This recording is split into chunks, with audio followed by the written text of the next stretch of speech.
Hello everyone, the CD Spin here, back with a new album review.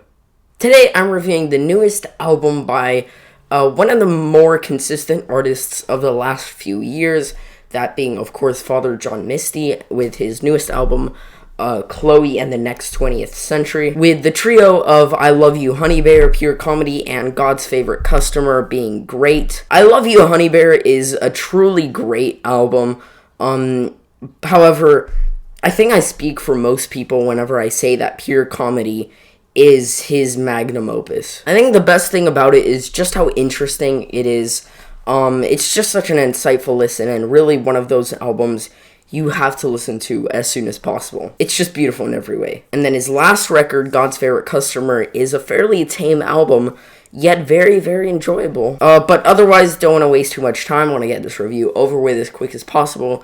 Let's just get into the review of Chloë and the Next 20th Century. Chloë is a super nice, jazzy, and almost vintage sounding track that I think is a beautiful album opener. Everything down to the production is great, and it's just a super vibey track that builds up more and more in beauty and intensity as the track goes on. Just amazing instrumentation, amazing production, and a really great way to kick off the album. Goodbye Mr. Blue is the following track on the record, and also a single, and it's just so beautiful and such a freeing track. It's just so light and feel good and flows so well, and it's just another perfectly executed track. These beautiful guitars and the super ethereal bright sound all across the background of this song the whole time, and also Father John Misty, not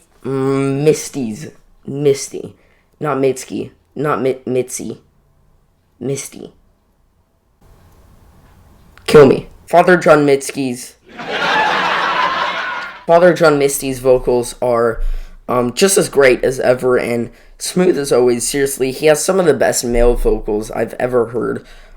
This is just a really, really great single. And yeah. And Kiss Me, I Loved You is a really, really good track. It's just as soft and as free as ever, not to mention serene and peaceful. And once again, the subtle yet distinct nuances in the instrumentation and orchestration are truly breathtaking. It adds this distinct punch to this track. I'm not crazy about the vocals on this track. I really don't like how it moves in and out of the mix weirdly. Don't know why that was included, but still a great track regardless. Everything But Her Love is a distinct track with these great drums coming in and out just under halfway through, and this track and whole album, just like this album as a whole, is a goddamn 100% pure vibe. And not like in a try-hard way, it's just so effortlessly romantic and beautiful and cinematic that I can't help but love it. This song is just like cocaine to me, and it's great through and through once again. The vocal production does leave a little bit to be desired though. Don't like that again for some reason, but yeah. Buddy's Rendezvous is a beautiful lead track, and it feels like closing time at a bar when everyone's gone, your friends are drunk, and everything just seems wrong. It's such a personal, intimate sounding track, and it's just, it's surprisingly sad. And then the single Q4 is sort of a weird track for me personally. I still kind of like it, however, it's just kind of tiring and feels a little too upbeat and peppy.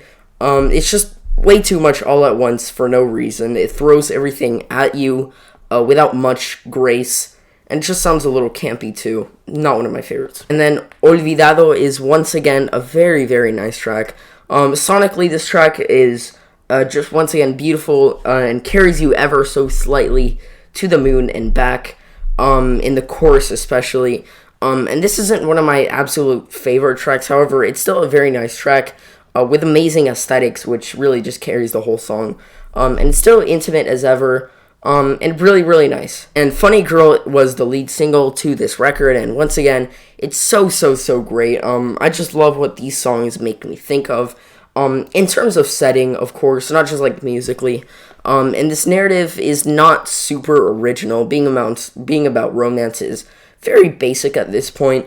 However, this song just hits different because it tries hard and succeeds at making me visualize the song. So yeah, this is obviously very good and is perfect as a single. We Could Be Strangers is a really pretty track, and I don't know how to describe it, but mysterious tone. It has like a mysterious tone to it. I don't think that's the right word, obviously, but you know what I mean. It just has like this vibe that, like, you know, it's a little bit like open ended, and like there's a question mark at the end of it. But yeah, no, it's just an absolutely beautiful track and has a really good vibe that is just unmatched. And then the next 20th Century is the last and longest track, at just under 7 minutes long. And it has an insane progression to it. The way it slowly eases up from nice, quiet, and serene to this intense, harsh, and almost scary electric part, where everything just sounds overly aggressive in a good way. I mean, that's just great. Besides that, though, the song isn't like incredible or anything. I mean, besides that moment, it's just a very nicely written and meditative song, with a pretty decent, with pretty, just a pretty decent song, but nothing insane. So this album is really, really nice all throughout. The production, usually is absolutely top tier, and the instrumentation, choices, and quality, I mean, it's just amazing. There are some issues, like any project and any album, and it's definitely not my favorite Father John Misty album. In fact, I'd say I probably like 2 more albums besides this: I Love You, Honey Bear, and Pure Comedy. However, it's still a really, really great album, in his already great discography. I'm feeling a decent to strong 8 on this album, which may be controversial since I've heard people had a little bit of a lukewarm reaction to this, but those are my thoughts. Let me know what you think in the comments, and yeah, that's about it. See ya.